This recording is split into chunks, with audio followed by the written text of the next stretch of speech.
حضرت حسن بصری رضی اللہ تعالی عنہ رو رہے تھے اور کسی نے پوچھا کہ آپ رو کیوں رہے ہیں؟ فرمایا کہ مجھے اللہ کی بے نیازی سے ڈر لگتا ہے، وہ اگر جہنم میں ڈال دے تو اسے کون پوچھنے والا ہے۔ اللہ اکبر۔ تو نیکی کرنے کے باوجود بھی ڈرتا رہے اور اس کی رحمتوں کے لیے ملتجی رہے کہ مالک تیری رحمت سے ہی کرم نوازی ہوگی اور میں راہی جنت ہوں گا۔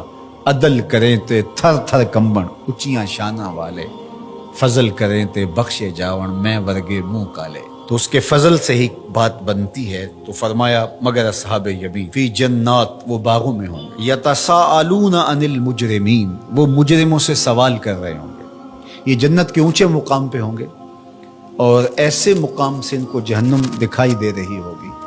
اللہ ان کے قوا اور ان کی صلاحیتوں کو جنت میں فزوں تر کر دے گا۔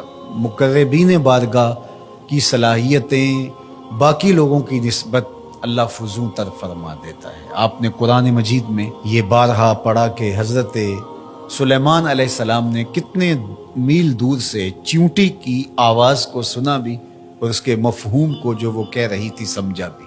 تو یہ صلاحیت ان کو عطا کی گئی۔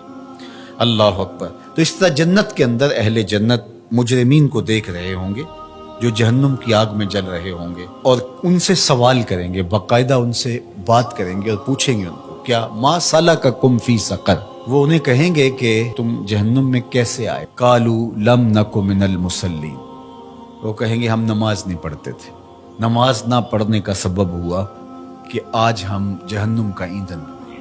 وَلَمْ نَكُ نُطْعِمُ الْمِسْكِينَ، اور ہم مسکینوں کو کھانا نہیں کھلایا کرتے تھے۔ عبادات یہ اللہ کا حق ہے جو بندے کے اوپر لازم ہے، اور ہم نمازوں کی کثرت اور دیگر اعمال خیر کی بجا آوری سے اپنے معاشرے کے دکھی، لاچار اور مجبور لوگوں سے اپنی نظریں نہیں ہٹا سکتے کہ ہم تو میاں پنج گانا نماز پڑھتے ہیں، کسی کو دکھ نہیں دیتے، اذیت نہیں پہنچاتے، تکلیف نہیں پہنچاتے، کافی ہمارے لیے۔ تو وہ کہیں گے ہم نماز نہیں پڑھتے تھے اور مسکینوں کو کھانا نہیں کھلاتے تھے۔ چلو یہ تو نماز بھی نہیں پڑھتے تھے، یہ ان کا ایک جرم، اور دوسرا جرم کہ وہ مسکینوں کو کھانا نہیں کھلاتے تھے اور جہنم کی آگ میں جل رہے ہیں۔ اور اگر کوئی نماز پڑھتا ہو لیکن مسکینوں کو کھانا نہیں کھلاتا، اچھا وہ اگر یہ کہے کہ میں کھانا اس لیے نہیں کھلاتا کہ میرے پاس مالی استطاعت نہیں ہے کہ میں کسی کی ضرورت کو پورا کر سکوں، لہٰذا میں بری ہوں۔ لیکن قرآن نے اس سے بھی آگے کی بات کی، جو شخص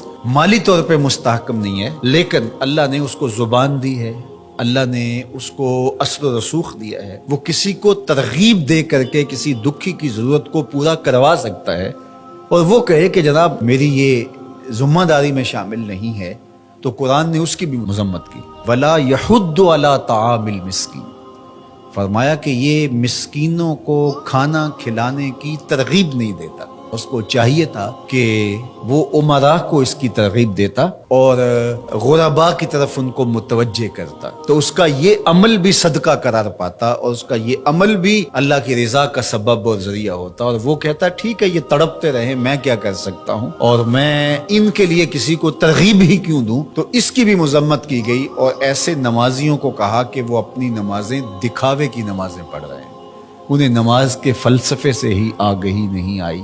اگر ان کے دل میں گداز پیدا نہیں ہوا، ان کے دل میں نرمی پیدا نہیں ہوئی، معاشرے کے کمزور، پسے ہوئے، لاچار، مجبور، اراملہ، مساکین، یتاما کی مدد کے لیے ان کے اندر یہ جذبات پیدا نہیں ہوئے، تو وہ تہجد پڑھیں، وہ سجدے کریں، وہ لمبی قرات کریں، لمبی نمازیں پڑھیں، تو کہا کہ وہ اپنی نماز کے فلسفے سے ہی آگاہ نہیں ہوئے۔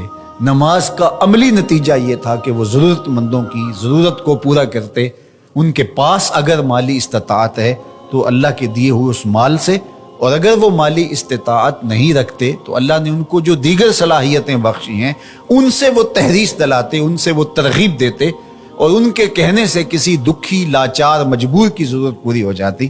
تو یہ ان کو کرنا چاہیے تھا۔ حضرت سیدنا شیخ عبد القادر الجیلانی علیہ رحمہ و رضوان فرماتے ہیں آدھا فقر برہنہ بدن لوگوں کو لباس دینا اور بھوکوں کو کھانا کھلانا، باقی عبادات، نیکیاں، چلے، مراقبے، ریاستیں، یہ جو کچھ ہے یہ آدھا ہے۔ صرف آدھا فقر بھوکوں کو، لاچاروں کو کھانا کھلانا ہے، لوگوں کی ضرورتوں اور لوگوں کی احتیاج میں ان کے کام آنا ہے۔ اللہ اکبر۔